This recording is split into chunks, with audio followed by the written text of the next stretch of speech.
2, 1.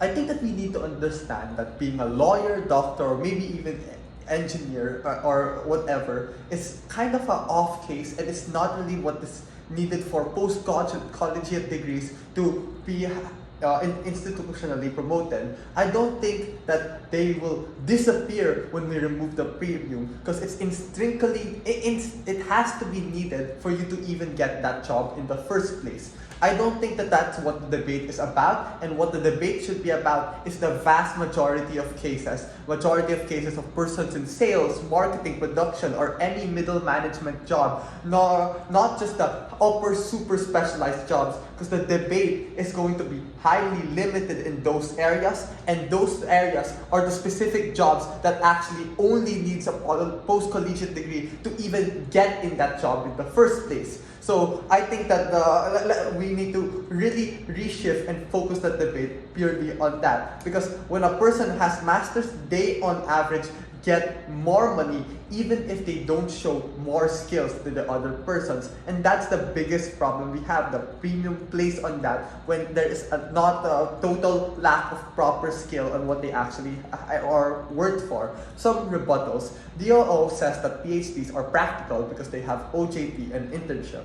Yes, that's true, but that is all a matter of time spent versus contribution back into the organization. You are a more proximate and helpful employee if you are back at home working and getting promoted for busting your ass, precisely because what Kiel said, you are balancing books, you are fixing receivables, and you are reducing inventory turnover. This is more valuable as opposed to taking some advanced managing accountant degree locally or overseas. And now, number two, they make the trade-off of rich people dominating because they can afford it, absent scholarship and grants. This is problematic because these specialized jobs should have equitable access. On their side, everyone literally has their false notion that I might get promoted or I probably will get promoted. But because a lot of these jobs, specifically at the top, are scarce, then what happens, bro? Meaning, let's say 10 middle managers leave to get advanced education, not all 10 of them can become a VP or a chairman. As we get higher within the organization, the more scarce it is.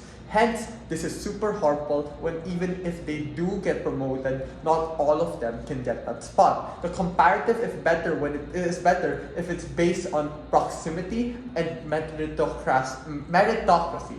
And number three, I'm quite unclear what path of victory side opposition really is. Because they complain about access and opportunity, of which we say scholarships and grants already exist. But again, this debate is about the tipping point in which Sharon clearly mentioned.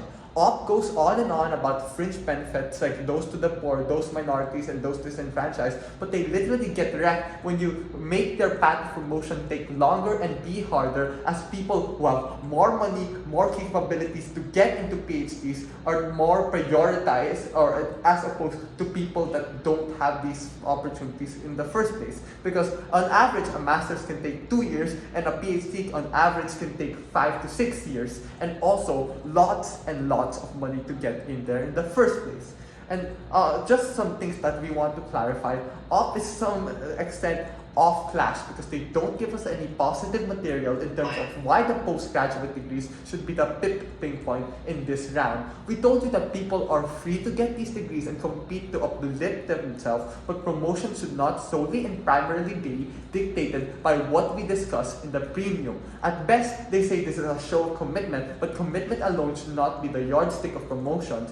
Joseph gave you many other ways in which we can determine and how it is a holistic process. I can give you 5 other ways right now. 1, we can look at the number of sales that they have. 2, we can look at the customer feedback this person has. There's probably 500 other ways to actually look at this person and see how valuable they are. And the oversimplification and harms happen on side opposition the moment when we start looking at the degree and titles they have alone instead of what they are actually doing in a far factual matter. The metric Elo gave was about the pursuit of human knowledge. This pursuit of knowledge happens in a more genuine and authentic way when people want to do it for the sake of knowledge and pursuit of learning, and not because they have some capitalist ulterior motive of wanting to get promoted. As we told you, it's limited opposition to have these diplomacy mills, and they're outcome dependent on that promotion happening, of which will not be able to happen to everyone, especially the higher you go in the corporate ladder. Our side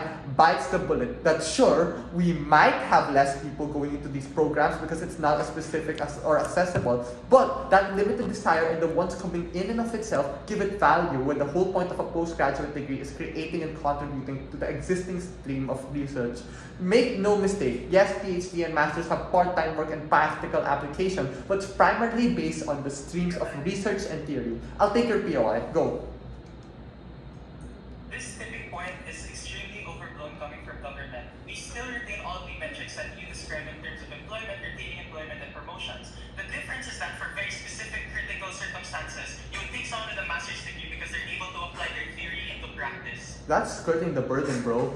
Literally, man. Like, oh yeah, we're gonna have all the other metrics as the premium. So, yeah, the master's degrees. After that, then, oh, I guess we're right. Thanks for agreeing with us, man. First class. So let's go back to the class of rewards of which merits is best. Well, what did you guys exactly say? You tell us that, oh, there's so much effort used in this. People deserve to be rewarded with skills and for everything they have done. Well, why is that not enough? Firstly, skill and the actual value. As we told you, not a lot of them is really based on theories and a lot of research writing. These skills could have been, Jared gets the point that these degrees are really lots of theories earlier, but these are people spending all their time writing in research papers, all their time throwing into lectures of professors, all their time standing there, instead of those people in the practical skills staying there. And that, because of that premium, these people are now, that are staying and going over, staying in these papers and doing all that stuff, they don't have that, they get a lot more rewards than someone that chooses to stay for 6 years and actually works their way into the corporate ladder. And what may end up happening is they undervalue people that actually deserve these, that didn't go through that wasn't able to go through that, because those things are expensive, those things are theoretical, and we aren't even sure if a lot of those values are actually that useful. Secondly, we can also get that not everyone has access to these degrees. We told you it's expensive and inaccessible to the marginalized. Just what's more easier to get to opt into? 1 to 6 years of masters that you literally have to stop working for a bit, or something that, or keep working and be able to be rewarded for it and see through means that we gave you, objective means that are that should and ought to be the premium, as opposed to just titles alone. So if you want to actually reward people based on truly what they do rather than what their title is, please sign on proposition. Thank you.